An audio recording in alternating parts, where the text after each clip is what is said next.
আজ আমি সকলের পছন্দের একটি রেসিপি শেয়ার করছি। আর এটা কোনো নতুন রেসিপি নয়, এটা সকলের বাড়িতেই প্রায়শই কিন্তু যে কোনো নিরামিষের দিনেই রান্না হয়ে থাকে।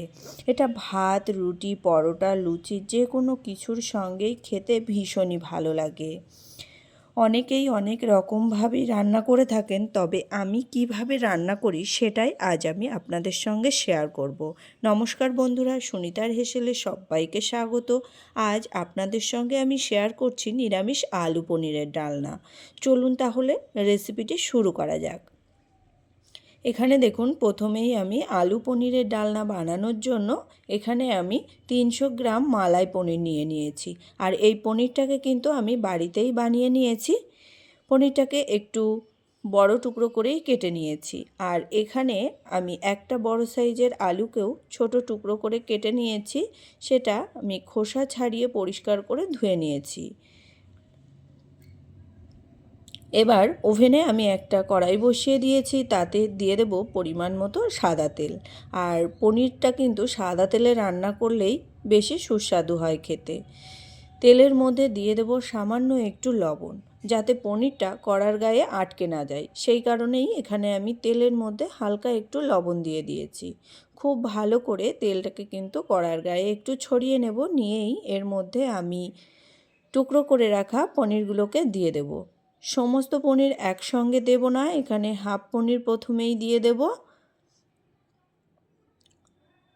কিছুটা পনির এখানে দিয়ে দিয়েছি। এবার পনিরটাকে কিন্তু একটু নাড়াচাড়া করে নেব। আর পনির ভাজার সময় অবশ্যই কিন্তু গ্যাসের আঁচটাকে হাইতে করেই ভাজতে হবে, কেননা পনির কিন্তু লো আঁচে ভাজলে পনির কিন্তু খেতে ভালো লাগে না। এখানে পনিরটা কিন্তু বেশ ভাজা হয়ে গেছে, হালকা লালচে কালার করে। এবার আমি পনিরটাকে তুলে নেব। তুলে নিয়ে একই তেলের মধ্যেই আমি বাকি যে পনিরগুলো আছে সেগুলোকে কিন্তু এরকমই হালকা লালচে কালার করে ভেজে নেব।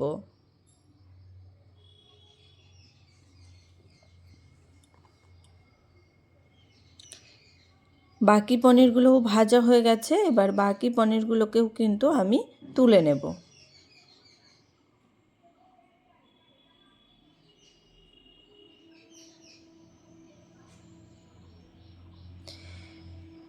এবার ওই একই তেলের মধ্যেই আমি টুকরো করে রাখা আলুগুলোকে দিয়ে দেব।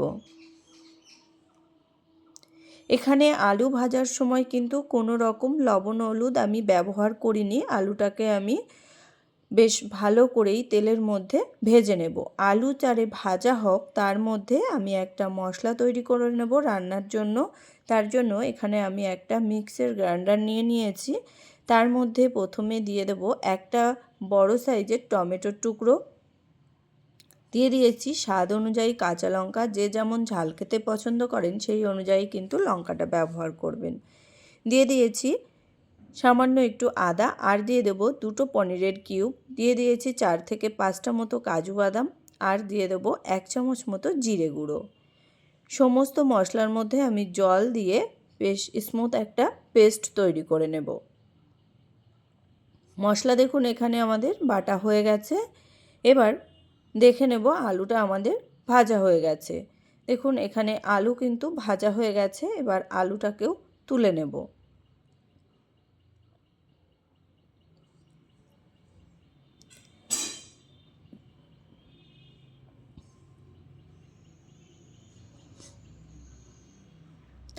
আলুটাকে কিন্তু তুলে নিয়েছি। তুলে নিয়ে ওই একই তেলের মধ্যেই আমি রান্নাটা করব। তার জন্য এখানে ফোড়ন হিসাবে দিয়ে দিয়েছি গোটা জিরে, দিয়ে দেবো একটা শুকনো লঙ্কা, দিয়ে দিয়েছি একটা তেজপাতা। খুব ভালো করে একটু ভেজে নেব। নেওয়ার পরেই এখানে দিয়ে দিয়েছি সামান্য একটু গরম মশলা। ফোড়নটাকে খুব ভালো করে ভেজে নিয়েই এর মধ্যে দিয়ে দেব বেটে রাখা মশলা। তার আগেই আমি এখানে বেশ কিছু গুঁড়ো মশলা ইউজ করব। তার জন্য কড়াইতে তেলের মধ্যেই দিয়ে দিয়েছি সামান্য একটু জল। জলটা দেওয়ার পরেই এখানে দিয়ে দেব সামান্য একটু কাশ্মীরি লঙ্কার গুঁড়ো, দিয়ে দেব একটু হলুদ গুঁড়ো। মশলাটাকে হালকা একটু নাড়াচাড়া করে নেব। মশলাটাকে হালকা একটু নাড়াচাড়া করে নিয়েছি। এবার এর মধ্যে বেটে রাখা মশলাটাকে দিয়ে দেব।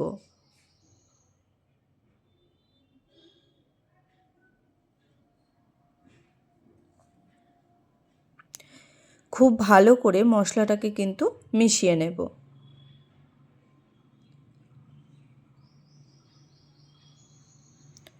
মশলাটাকে খুব ভালো করে মিশিয়ে নিয়েছি।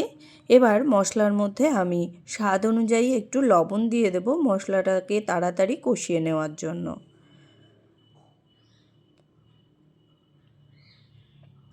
এবার মশলাটাকে খুব ভালো করে কিন্তু কষিয়ে নেব। দেখুন মশলা কিন্তু খুব ভালো করেই কষিয়ে নিয়েছি।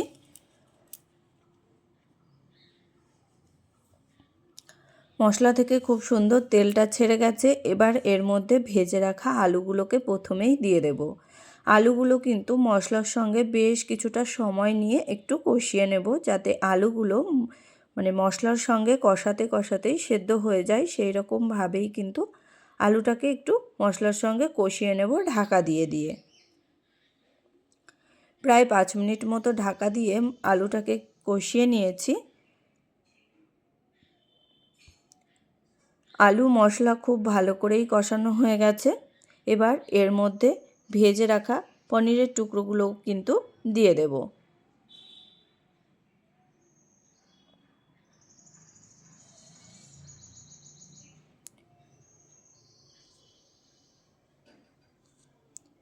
পনিরের টুকরোগুলোকে দিয়ে দিয়েছি। এবার পনিরের টুকরোগুলো দেওয়ার পরে কিন্তু আবারও মশলার সঙ্গে বেশ 5 মিনিট মতো কষিয়ে নেব।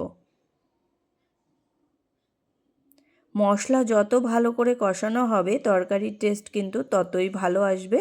এখানে বেশ 5 মিনিট মতো সময় ধরে মশলা, আলু, পনির কিন্তু কষিয়ে নিয়েছি। দিয়ে দেব এর মধ্যে পরিমাণ মতো গরম জল। গরম জল দিয়ে দিয়েছি। খুব ভালো করে জলটা দেওয়ার পরে তরকারিটাকে কিন্তু মিশিয়ে নেব।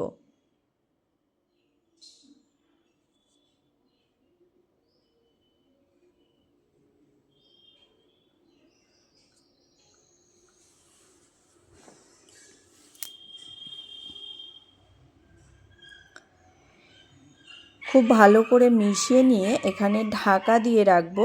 প্রায় 8 থেকে 10 মিনিটের মতো আমি ঢাকা দিয়ে রেখে দেব মিডিয়াম আঁচে। তাহলে ফিরে আসছি প্রায় 10 মিনিট পর।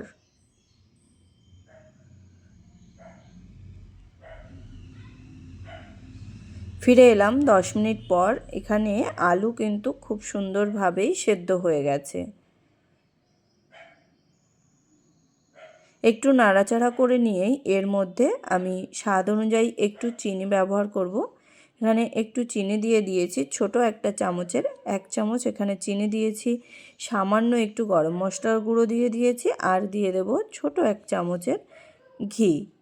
খুব ভালো করে মশলাগুলো মিশিয়ে নিয়ে মিনিট 2 সময় ধরে একটু ফুটিয়ে নিলেই কিন্তু আমাদের আলু পনিরের ডালনা রেডি। এটা কিন্তু গরম গরম ভাতের সঙ্গে কিংবা রুটি, লুচি, পরোটা সব কিছুর সঙ্গেই ভীষণই ভালো যায়। তাহলে বন্ধুরা আমার আলু পনিরের ডালনা কিন্তু একদম তৈরি। যে কোনো নিরামিষের দিনে রুটি, লুচি, পরোটা, সাদা ভাত সব কিছুর সাথে এই নিরামিষ আলু পনিরের ডালনা কিন্তু ভীষণই ভালো যায়। আমার আজকের এই রেসিপি আপনাদের কেমন লাগলো অবশ্যই কিন্তু কমেন্ট করে জানাবেন। যদি ভালো লেগে থাকে তাহলে আপনারাও এইভাবে বাড়িতে একবার ট্রাই করে দেখতে পারেন, অবশ্যই ভালো লাগবে। আমার চ্যানেলের নতুন বন্ধু হয়ে থাকলে চ্যানেলটাকে সাবস্ক্রাইব করার অনুরোধ রইল আর পাশে থাকা বেল আইকনটা প্রেস করে রাখবেন অবশ্যই। আমি যখন কোনো নতুন রেসিপি দেব তখন সবার আগে আপনার কাছে পৌঁছে যাবে। আজকের মতো এই পর্যন্তই। আবার দেখা হবে নতুন কোনো রেসিপি নিয়ে। ভালো থাকবেন, সুস্থ থাকবেন। ধন্যবাদ।